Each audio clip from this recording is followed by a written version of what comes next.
With kids officially back at school, you may be needing some ideas for what to put in their lunches. Emily Richards is here with us today to show us that. Great to see you. Nice to see you too. We are going to be cooking some protein pack lunches and today. I know how much you love your protein. I do. Because you do know how important it is. And we want to keep kids energized through the day.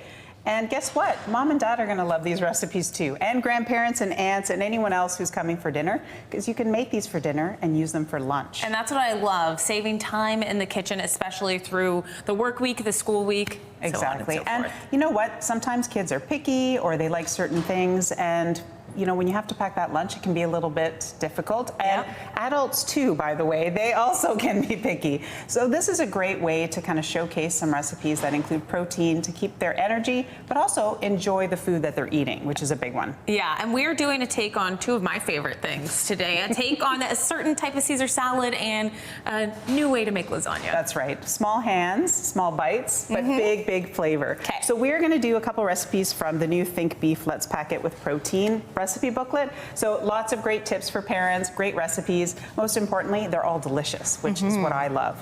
And so the great thing about this little booklet, it has lots of packing tips for lunches, but it also has a little menu that you can put together. Let the kids pick what they want, put it on the fridge, and guess what? You're committed. Once it's on the fridge, it's a commitment. All right. So we're going to start off with our steak Caesar salad, and we're going to make our own Caesar salad dressing, which I think is really fun. So all these little bowls, I want you to add into here, and I'll tell you what you're doing. Okay. So a little bit of oil and mayonnaise. You can use, and I like having just a plain mayonnaise at home. If you use one that has a flavoring, like a spicy one, you could do that and change it up as well, which is really nice. Dijon mustard gives us that nice little bit of zing. And if you're worried about, you know, the bigger flavors with kids that might be picky, you could just leave the Dijon mustard out and then see how it goes. Okay. A little bit of Worcester sauce, a little bit of lemon juice, and of course some garlic, because we want that nice big flavor coming through for our romaine lettuce. Okay. And I'm also going to add a little bit of our Parmesan cheese in here too, because we want some of that flavor, which is really nice. This is like making your own homemade Caesar salad dressing. You'd think it'd be even more difficult than this, but it's actually quite simple ingredients that you'd probably have most of these in your fridge already. Now, I'm going to tell you something after, of course, you've already made this. You can use a store-bought Caesar salad dressing if you want to. So you want to skip this step. If you're worried about timing, or if you know that there's a certain salad dressing that your kids love, by all means, use that one. Okay. And then you're going to toss the romaine lettuce here. So I've already got it. And this is a great tip for parents when they're packing lunches.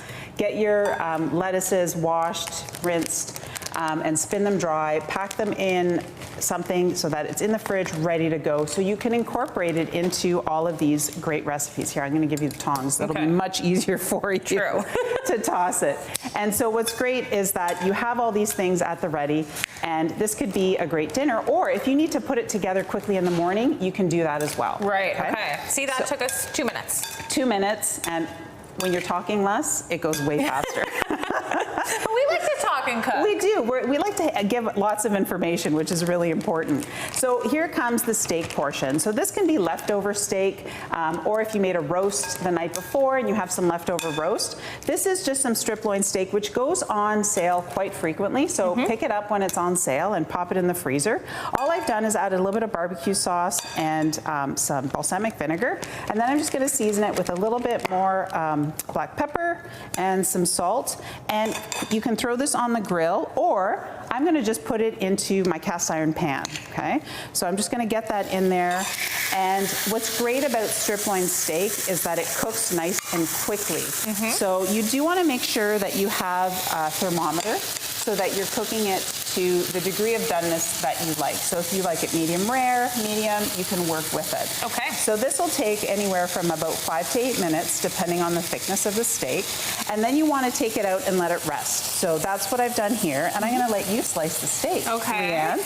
So you can use a fork or tongs, whichever you prefer. And I have my carving knife there. Okay, perfect. The key about this is that you want to kind of cut it across the grain so you get that nice tenderness in the steak. So the grain is kind of going this way, so you want to just kind of cut it on the bias a little bit like there. this? Yeah. Okay.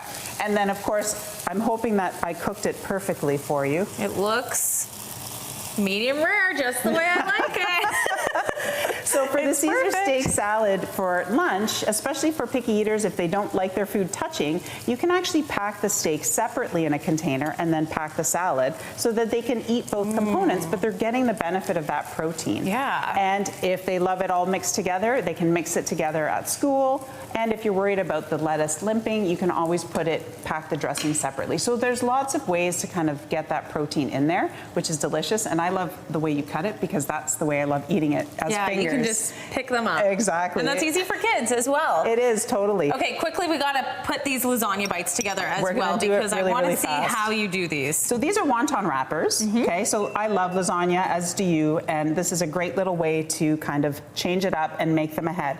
So a little bit of cheese, that's ricotta mixed with some parsley and a little bit of green onion. I have a nice meat sauce here, but this could be leftover chili if you wanted to. Okay, so you could use anything that you have left over. Then you're gonna put your second layer on and do the same thing. A little bit of the ricotta. And then these bake in a 375-degree oven. And what happens is that they get nice and golden and bubbly, less time than a lasagna, okay? So this would go into the oven. And then these freeze. So it makes 12 if you're making a nice big pan. Pop them in the freezer, and then you can take out a couple, pack them in the kids' lunches or in a thermos if they like them warm, because some kids like their lasagna cold. Yeah. And it's perfect for lunch. Yeah, or what a great way to have an easy dinner after school as well. That's right, great snack idea. Okay, these are great ideas, Emily. Thank you so much. I got to get into the kitchen and get cooking. You sure do.